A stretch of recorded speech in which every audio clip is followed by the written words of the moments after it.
What's up, Zoners? Welcome to the Start Sit episode for the Buffalo Bills. It is Week 8, Thursday Night Football. Tonight, the Tampa Bay Buccaneers are going all the way up to Buffalo to get their ass kicked. And hey, man, I'm going to tell you who you should start or sit for the Bills during that ass kicking. I even have one player that has kind of been inconsistent, but I think he is a lock for some points this week. By points, I mean a touchdown. If that sounds interesting to you, hold on for 7 seconds.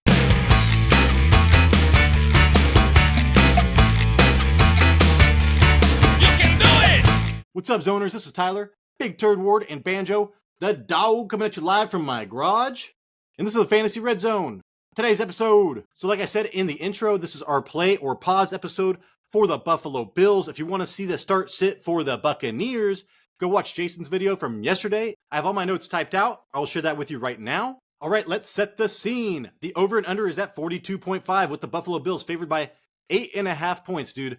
That is the largest point spread that we have covered on a Thursday night football game this season. So this would be scary, for the pass catchers on the Buffalo Bills. When a team goes up, they want to run the ball a lot. Well, guess what, dude? The Buffalo Bills don't give a fuck. They run the ball. Never. They throw the ball. Always. I am not afraid of starting my pass catchers this week.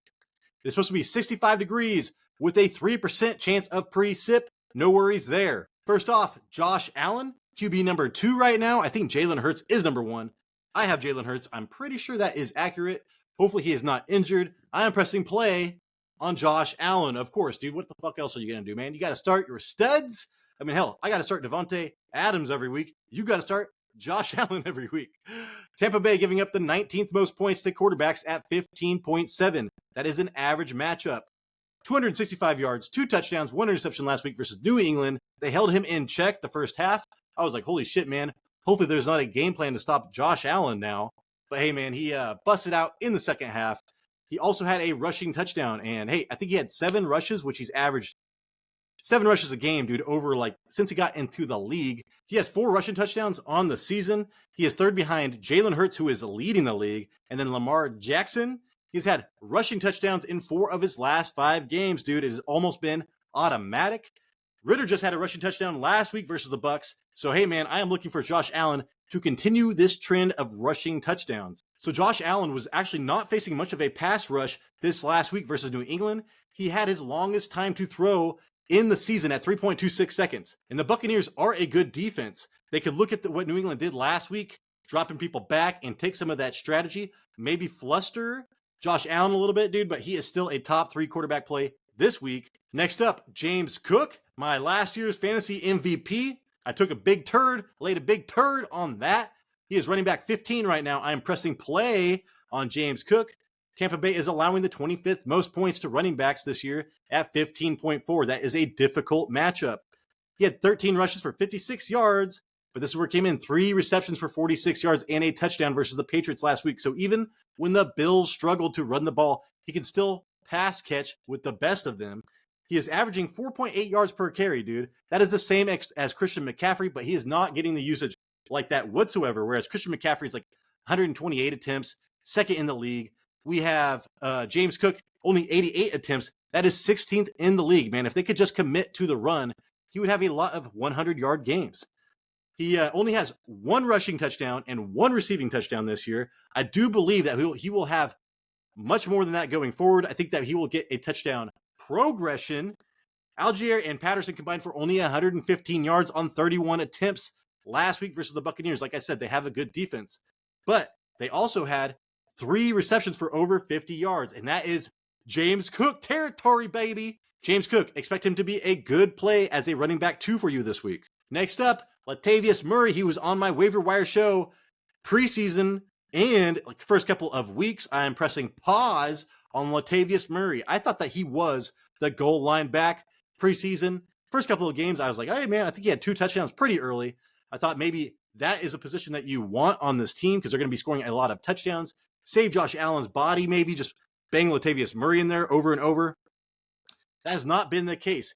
He had 4 rushes for 8 yards, 2 receptions for 20 yards last week versus New England. That was a tough game again. He has only had double digits touches once this season, dude. So you are banking on touchdowns. That's where you are going to start him for your fantasy team. But guess what, man?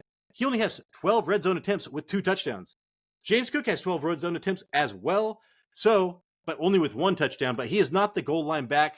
It is kind of like a 50-50 between him and Cook. You do not want that with Latavius Murray. That's too much of a risk to be starting, especially against a good defense like the Buccaneers. Next up, Stephon Diggs, the ex-Minnesota Viking. Wide receiver number 2 right now. I think he was drafted as like wide receiver number 7 or 8 or 9. So he is killing it for you this year. I am pressing play on him. Tampa Bay giving up the 14th most points to wide receivers at 29.3. 53% of those are in the slot, okay?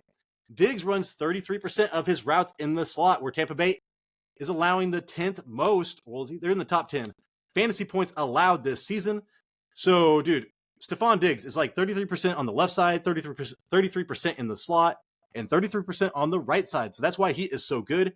He literally moves all over the field. He is second in receptions this year in the NFL, fourth in receiving yards, second in touchdowns, and he has 44% of this team's fucking air yards, dude. That is fifth in the NFL. That is amazing. I wish I could trade for Stephon Diggs, but the dude in our league, that's his only good player. So I don't think I could get it from him.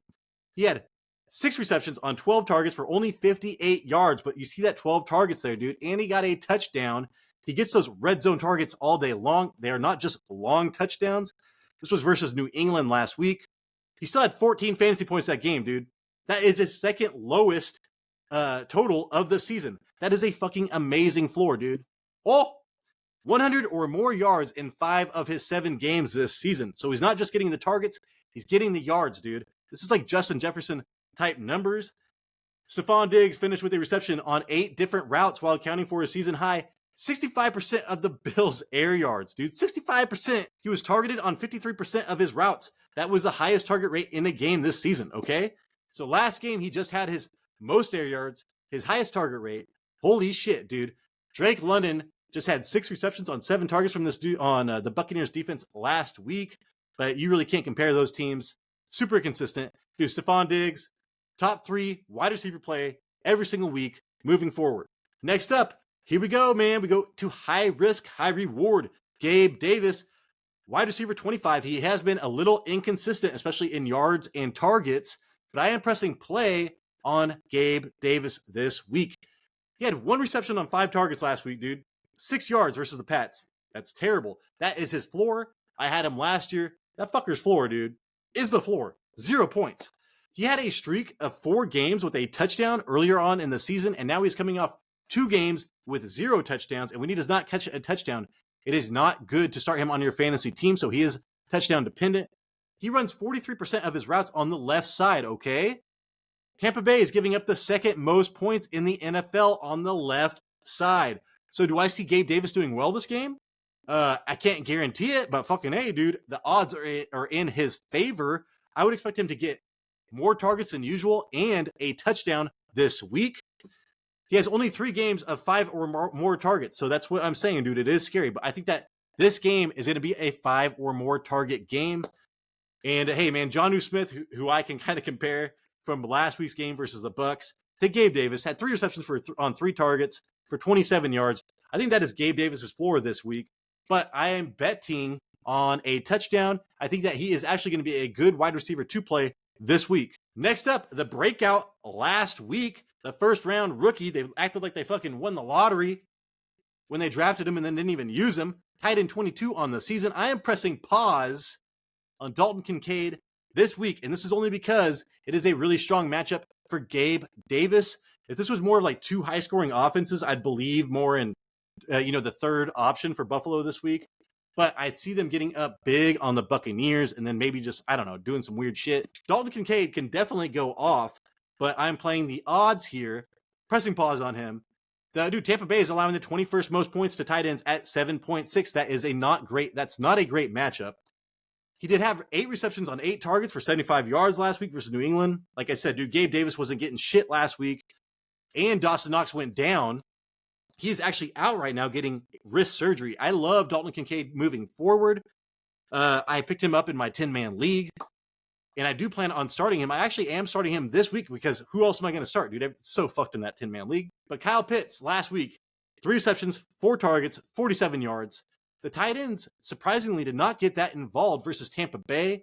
And man, when Atlanta doesn't involve their tight ends, That is a red flag to me. Dalton Kincaid, I think it is a Gabe Davis game. I think I am pressing pause on Gabe Davis, but do not drop him. I mean, pressing pause on Dalton Kincaid, but do not drop him. All right, here we go. The stuff that you want to know. Defense, I'm pressing play on Buffalo defense. Dude, the defense number 2. Given they had a 35-point week, and that is what kind of carried them. They've kind of been average as of late. Tampa Bay giving up the 20th most points to defenses at 6.7. That is not a great matchup. They have been struggling without Milano, dude. That's what I'm talking about. They've been, last 2 games, have not scored over 10 fantasy points, I'm pretty sure. The pressure rate with him, 38%, without 24%. Holy shit, that is a big difference. 25 sacks on the season, second in the NFL, but again, without Milano, that is not the same. 8 interceptions, that is third in the NFL, so they are leading in a lot of important categories. Only 11 fantasy points over the last 2 games. So, but, dude, I love starting defenses against the Buccaneers, especially at home in Buffalo. I want a piece of that. Last up, Tyler Bass. It's all about that base. Kicker 11 on the year. I'm pressing pause on this fool. Tampa Bay allowing the 13th most points to kickers at 9.0. That is average. Yeah, dude, if my kicker's getting 9 points, I'm actually okay with that. I want double digits, like I said. 6 fantasy points over the last 3 games total. They have fucking 6 fantasy points over the last 3 games. That is like, dude, why even start a fucking kicker, dude? 3 games with 13 or more fantasy points. So that's why he's kicker 11. But that is too much variance for me. I do not want that against an amazing defense in Buffalo. No thanks. That's it. All right, everybody. That is a show. If you disagree with something that I said, please let me know. My mind is open. I can change given new information. So please enlighten me. Hopefully I earned a thumbs up. Hopefully I earned a subscription. If you are not subscribed, please, that really helps the show, and we need that shit. Hey, this is Tyler, Big Turd Ward, and I appreciate you.